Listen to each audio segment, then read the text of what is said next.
Hello everyone. Back again with film recaps. In this video, I'm going to recap one of the horror suspense films from 2017, titled It Comes at Night. Before we get to the storyline, I'd like to wish everyone a happy and great day.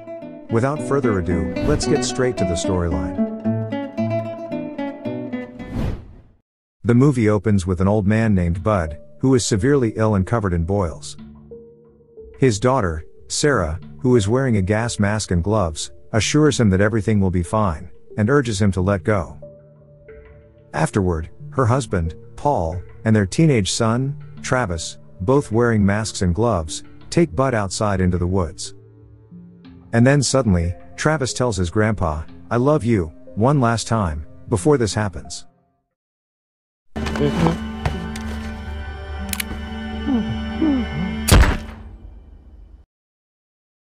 Paul shoots him to death.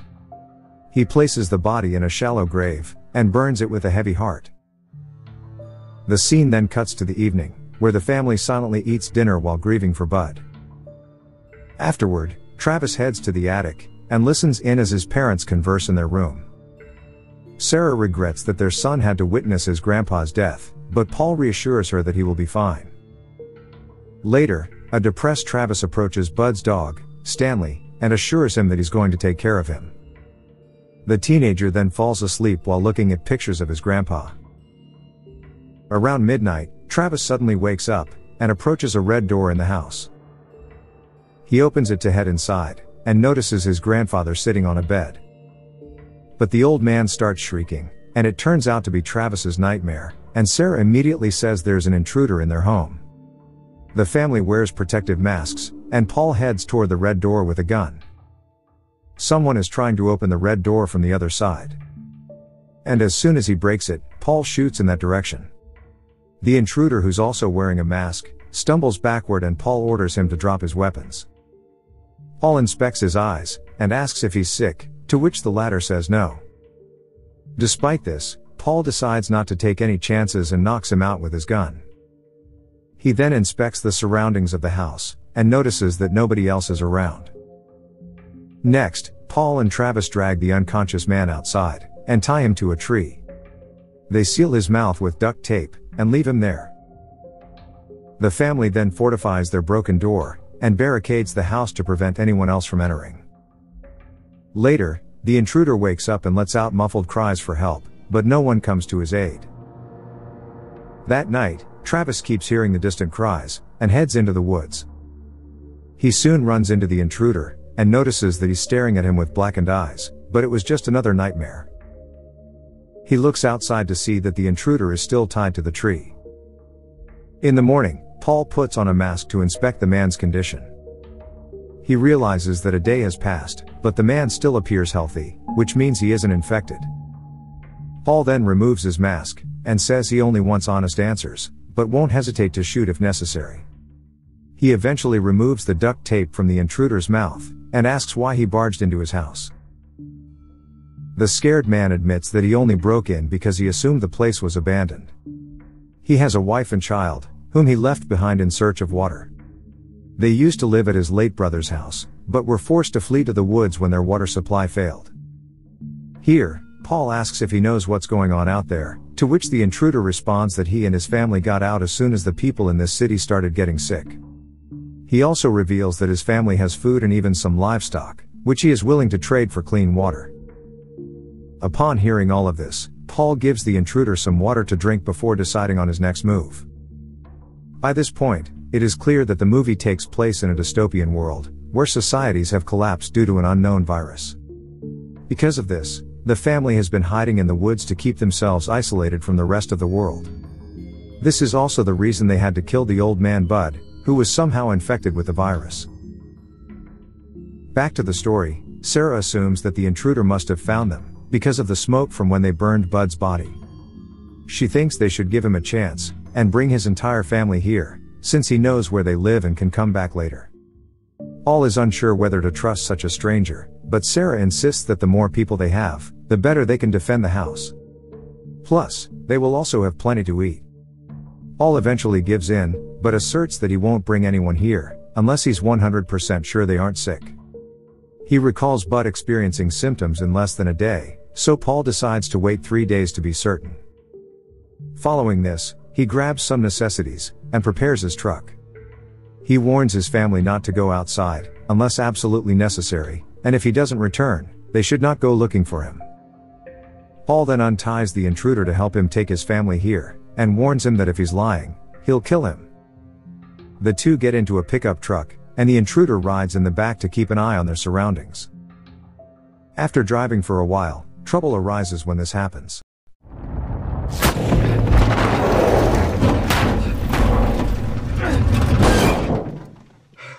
They are unexpectedly shot at by someone. The vehicle veers off the road, so Paul quickly grabs a gun and steps outside. He hides underneath the truck and notices a man in the distance. Paul fires several shots until the man collapses dead on the ground. He then walks out and discovers his partner beating up the other attacker. Paul immediately shoots the man to death, despite the intruder telling him not to. This results in a minor argument, and Paul wonders if he knew those men and planned the attack, but the intruder responds that he only wanted to keep the man alive to gain information if he was part of a larger group. Paul appears convinced by his words, and the intruder finally reveals that his name is Will. Paul then orders Will to wash his hands, and they steal the attacker's belongings, before dumping their bodies in a ditch. The scene cuts to 3 days later, where Paul returns home with Will and his family, which includes his wife, Kim, and little son, Andrew. Sarah and Travis warmly greet them. Once inside, Paul establishes some ground rules to ensure that the virus doesn't enter their home. The rules include not going outside at night, and locking the red door when everyone is inside the house. He also states that no one is allowed to go to the woods alone, and that everyone must go in pairs for safety. But during this time, we notice Travis looking at Kim with interest. In the evening, Travis, as usual, goes to the attic, and eavesdrops on the newcomers' conversations in their room.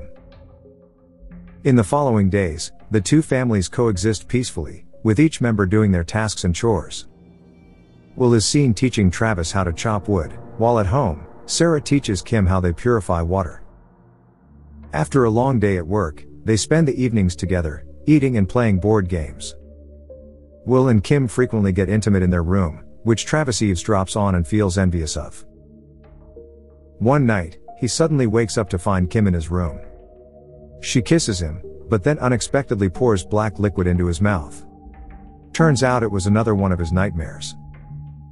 He then goes into the kitchen, and finds Kim sitting there by herself. They sit down to talk, because neither of them can sleep. During their conversation, Kim begins talking about Will, and mentions how she was a teenager when she met him. But this only makes Travis uncomfortable, so he bids her goodnight and leaves. The next day, while the men are working, Paul catches his son gazing at Kim in the distance. He figures out what's happening, and warns Travis not to trust anyone other than his family. All of a sudden, Stanley begins barking aggressively at something in the woods. Paul tries to calm the dog, but it bites him before running off into the woods. Travis chases the dog, but soon loses sight of it, which leaves him frustrated. He continues to hear the barking sound, but it soon stops, and everything goes silent. His dad also arrives and scolds him for breaking the rules by running off alone. Travis is worried about Stanley, but Paul assures him that the dog knows its way home and will return soon. The scene then cuts to evening, where we see the two families silently having dinner in a tense atmosphere. We later see an upset Travis in his room, drawing eerie pictures while missing his dog. Paul tells him not to worry, and that they will go look for Stanley first thing in the morning, which gives Travis some hope. Later, Paul and Will sit down in Bud's old room and begin drinking together. They discuss their lives prior to the apocalypse, and Will mentions that he used to live with his father, and was an only child. This unsettles Paul, because Will had previously mentioned that he had lived at his brother's house before fleeing into the woods. But Will quickly clarifies that it was Kim's brother, and not his. Paul is still suspicious of the man, but he doesn't say much and leaves the room. Around midnight, Travis suddenly wakes up and hears some strange noises coming from the distance. He follows the sound, and ends up in his grandpa's room, where Andrew is sleeping alone on the floor. Travis awakens the boy, and takes him to his parents' bedroom. But then, moments later, He hears a distant banging noise, and goes down the corridor to see what's going on. Travis finds the red door slightly open, which freaks him out.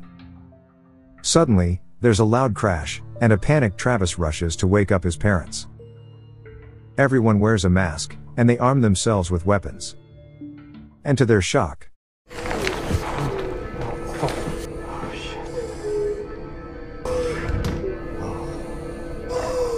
they find a sick Stanley on the floor, wounded and moaning in pain. Travis is devastated, and demands to see his dog, but his father refuses. Sarah then takes him to the living room, where he hears the gunshot and begins to cry. Later, Will and Paul are seen putting Stanley out of its misery and burning its body. Afterward, they discuss what must have happened to Stanley. They are shocked when Travis tells them how he discovered the red door unlocked. He claims that it was probably Andrew, whom he found asleep in his grandpa's room. But Andrew's parents don't believe this, as their son doesn't sleepwalk, and isn't tall enough to open the locks. Travis is still confident about what he saw, and this soon leads to an argument between them. Amid the tension, Paul suggests that both families should quarantine themselves for a few days, as they don't know who might be sick. Everyone agrees, and decides to pack enough food and water for the isolation period. Later, in the bedroom, Paul once again questions his son about the events of the night, and Travis insists he's telling the truth.